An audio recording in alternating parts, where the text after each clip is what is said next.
Down with the YouTube, it's Marty 2 Major, and I'm back with another reaction video. Today we gonna be reacting to 10 killers who killed again in prison. We gonna dive right into it and we ain't gonna waste no time. You already know how I like to do it. Let's go. Do you remember when you learned that your father murdered Jeffrey Dahmer? Yes.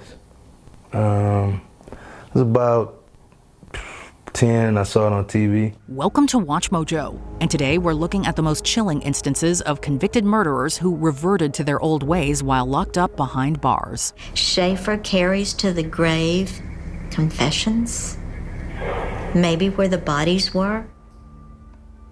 Robert O'Neill.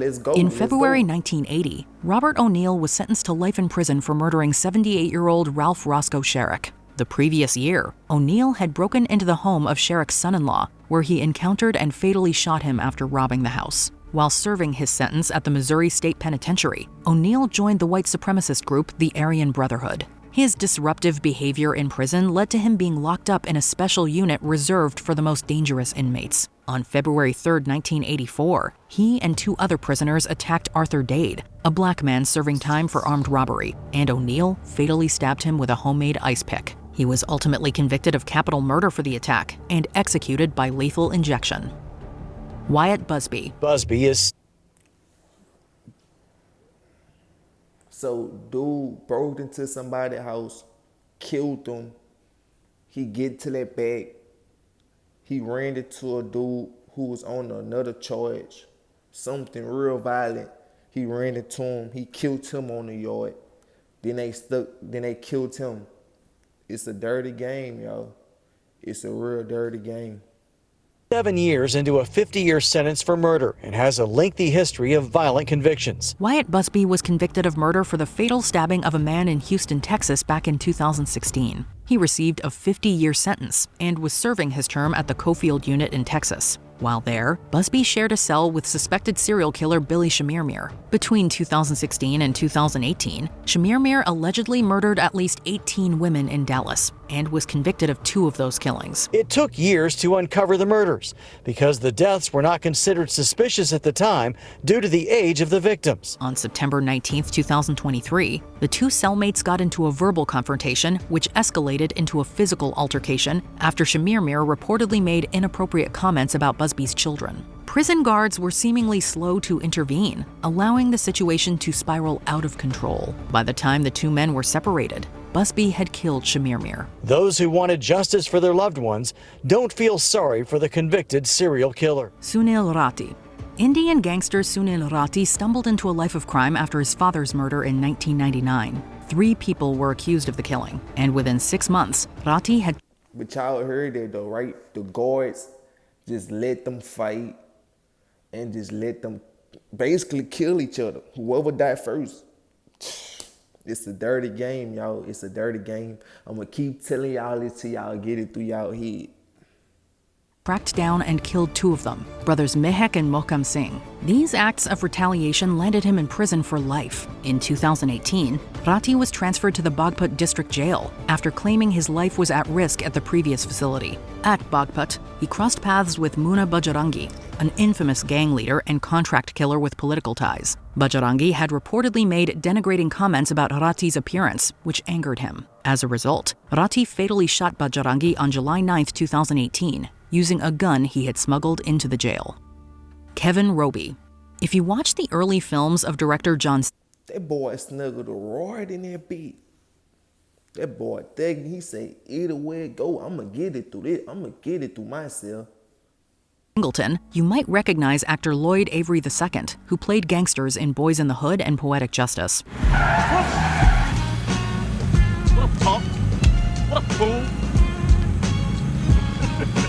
The line between fiction and reality soon blurred as Avery became a real-life criminal and received a life sentence in 2001 for a double homicide. Behind bars, Avery shared a cell with Kevin Roby, who was also serving a life sentence for sexually assaulting and murdering his sister. While Avery appeared to embrace a new path in prison, becoming a born-again Christian, Roby turned to Satanism. On September 4th, 2005, Roby murdered Avery in what he claimed was a satanic ritual. Shockingly, prison guards did not discover Avery's body until 2 days later. Joseph Druce. Reverend John Gagin was a central figure in the Catholic Church's sexual misconduct scandal in Boston. Gagin was accused of inappropriate conduct with nearly 150 youths over a 30-year period. Ultimately, he was convicted of indecent assault and battery and sentenced to 9 to 10 years behind bars. 66-year-old defrocked priest John Gagin struggled to hold back his emotions after a jury convicted him. In prison, Gagin met Joseph Druce, a fellow inmate serving a life sentence for murdering a man who allegedly made unwanted sexual advances at him. Druce was reportedly a victim of sexual misconduct in his childhood and was said to be outraged by Gagin's apparent lack of remorse. On August 23, 2003, Druce attacked and killed Gagin in his cell. It was in my head. He brought everything back out of me that I tried to push away. Although he pleaded not guilty by reason of insanity, Druce was ultimately convicted of first-degree murder. The psychiatrist, got up there and said he was the most insane person he's ever seen. He really had no clue what was going on. Jimmy Mack. The death row section of prisons holds some of the most dangerous individuals in existence. In 1999, Donald Leroy Evans and Jimmy Mack were among those housed on death row at Mississippi State Penitentiary. 2 days ago, a 12-member jury sentenced Donald Leroy Evans to death by lethal injection. Evans was a notorious serial killer who is believed to have claimed up to 70 victims, although the exact number remains unknown. He was sentenced to death in 1993 for the sexual assault and murder of a minor. Evans says he killed 72 people during the 1970s and 80s. He even led the FBI on a 2-day search for bodies in the Arizona desert, but they found nothing. Mack, on the other hand, landed on death row for the 1990 murder of a man in Bolivar County, Mississippi. In January 1999, Mack attacked Evans with a shank, fatally stabbing him while he was leaving the shower area. He was convicted of manslaughter and received an additional 20 years to his sentence. Victor Castigador. Dubbed the Killer from Manila, Victor Castigador was imprisoned in 1989 for the murders of 2 security guards in London. The crime, infamously referred to as the Human Torch murders, earned Castigador a whole life sentence, essentially ensuring he would never be released.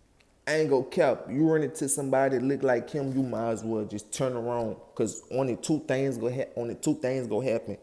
He gonna put it on you, or he gonna put it in you. That means he gonna put that knife in you. So you might as well turn around and send your ass back home and back the way you was coming from, cause you got no business around him whatsoever. Among his fellow inmates at Long Lartin Prison was Sidonio Teixeira, who was also serving a whole life sentence for killing his daughter and attempting to murder his son. While little is known about their relationship in prison, things came to a head in June 2016 when Castigador fatally attacked Teixeira with a rock inside a sock during a workshop. Castigador was handed another whole life sentence and transferred to a top security prison, where he died in March 2017. Vincent Faustino Rivera.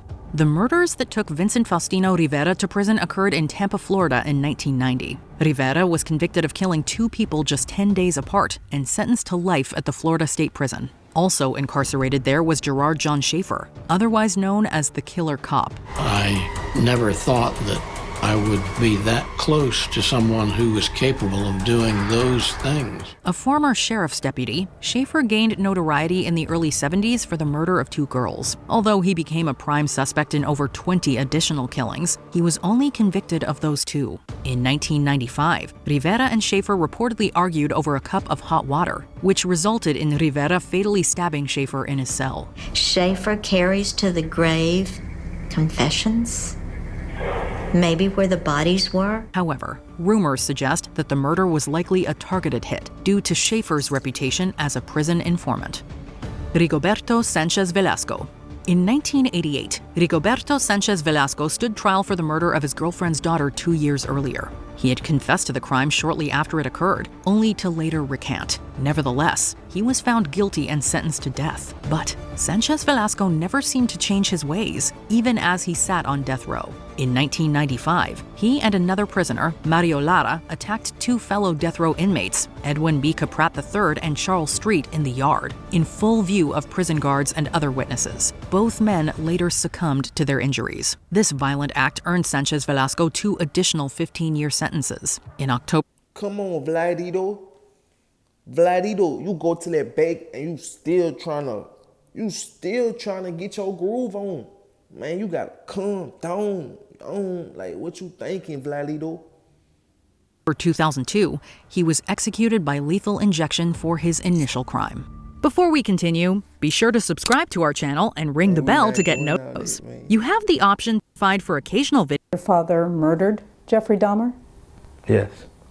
It was about 10, I saw it on TV. One of the most notorious serial killers in history was Jeffrey Dahmer, who claimed 17 victims over a 13-year period and was sentenced to 16 life terms. People try to understand how this could have happened in their midst. How did Jeffrey Dahmer get away with murder after murder for 13 years? Dahmer was imprisoned at the Columbia Correctional Institution in Wisconsin, which also housed Christopher Scarver. Scarver was serving a life sentence for the 1990 murder of a man during an armed robbery. Dahmer and Scarver worked together in the prison gymnasium alongside Jesse Anderson, who was convicted of murdering his wife. While cleaning the gym on November 28, 1994, all three got into a heated argument that culminated in Scarver killing both Dahmer and Anderson with a metal bar. He received 2 more life sentences for these murders and was subsequently placed in solitary confinement.